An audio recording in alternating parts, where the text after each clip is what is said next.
दोस्तों, श्री कृष्ण कहते हैं कि हे अर्जुन, मैं सभी प्राणियों के शरीर में स्थिर सबकी आत्मा हूँ। संपूर्ण प्राणियों का आदि, मध्य और अंत भी मैं ही हूँ। मैं ग्रहों में सूर्य हूँ, वेदों में सामवेद हूँ, देवों में इंद्र हूँ, इंद्रियों में मन हूँ। मैं ब्रह्मा हूँ, मैं ही विष्णु हूँ, मैं ही महेश हूँ। जलाशयों में मैं समुद्र हूँ, पर्वतों में मैं हिमालय हूँ। इस संपूर्ण संसार में तुम जो कुछ भी देख पाते हो वह सब मैं ही हूँ। श्री कृष्ण कहते हैं, यह संसार मेरी ही माया है, यह संसार मुझसे ही उत्पन्न हुआ। मैं ही इसका पालन पोषण करता हूँ और मैं ही इस सृष्टि का विनाश भी करता हूँ।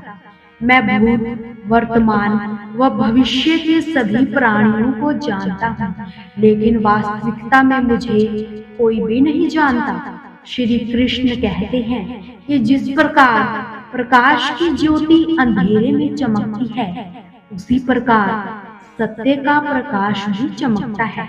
इसलिए मनुष्य को हमेशा सत्य की राह पर ही चलना चाहिए। मृत्यु एक अटल सत्य है जिसे कभी भी बदला नहीं जा सकता।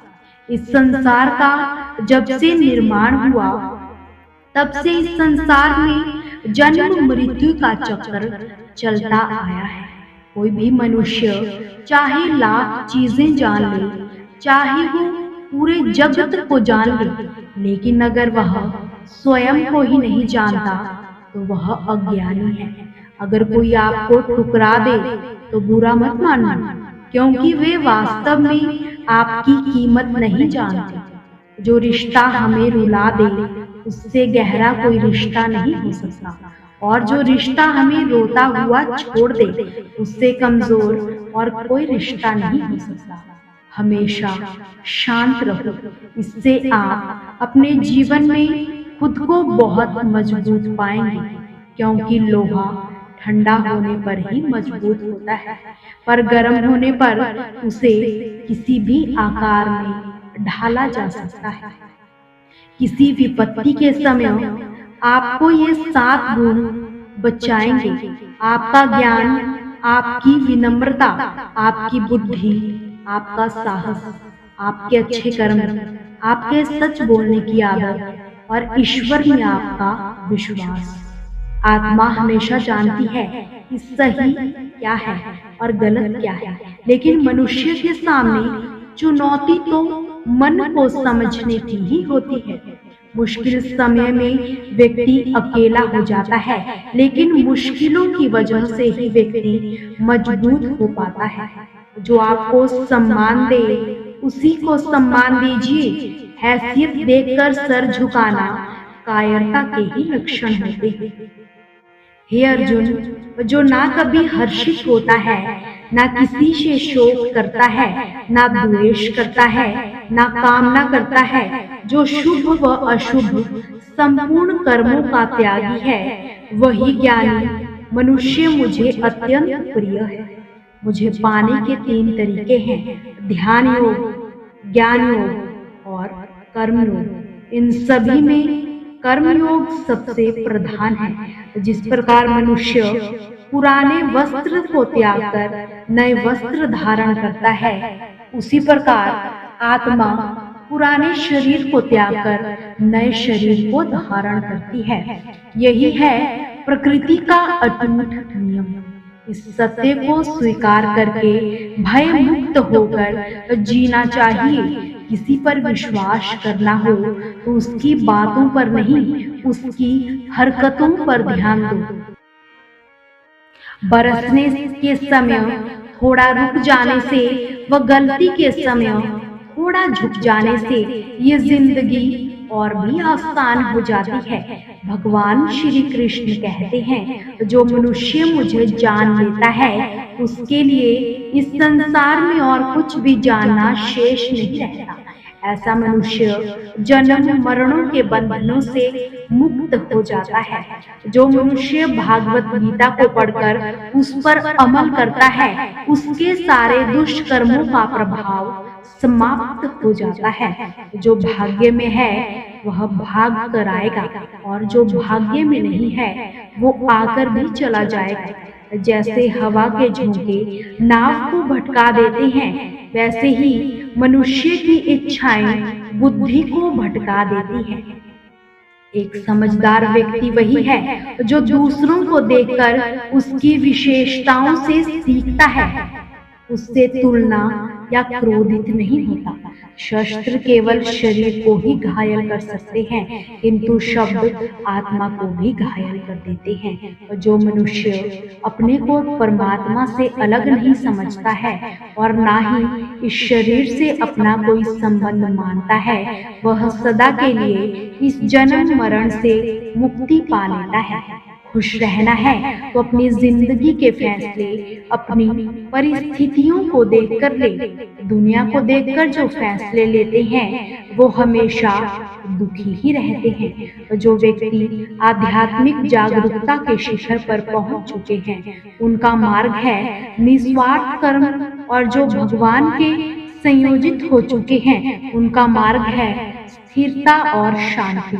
मानव कल्याण है भागवत गीता का उद्देश्य है। इसलिए मनुष्य को अपने कर्तव्यों का पालन करते समय मानव कल्याण को प्राथमिकता देनी चाहिए। श्री कृष्ण कहते हैं कि जो तुम्हारा साथ देता है तुम उसका साथ दो, जो तुम्हें धोखा देता है तुम उसे त्याग दो। जिस जगह आपका सम्मान ना हो वहां पर कभी भी जाना नहीं चाहिए, वरना लोग आपको कमजोर और मूर्ख ही समझेंगे। जहाँ बारिश ना हो वहाँ फसल खराब हो जाती है, और जहाँ संस्कार ना हो वहाँ नस्ल खराब हो जाती है। जो लोग कहते हैं कि मेरे पास समय नहीं, उनके पास समय तो है, लेकिन उनके खास रिश्तों की गिनती में आपका नाम ही नहीं। हे अर्जुन, जो वास्तविकता में मेरे उत्कृष्ट जन व मेरी गतिविधियों को समझता है, वह शरीर त्यागने के बाद पुनः जन्म नहीं लेता और मेरे परम धाम को प्राप्त होता है। वह व्यक्ति जो सभी इच्छाएं त्याग देता है और मैं व मेरी की लालसा की भावना से मुक्त हो जाता है, उसे अपार शांति की प्राप्ति होती है।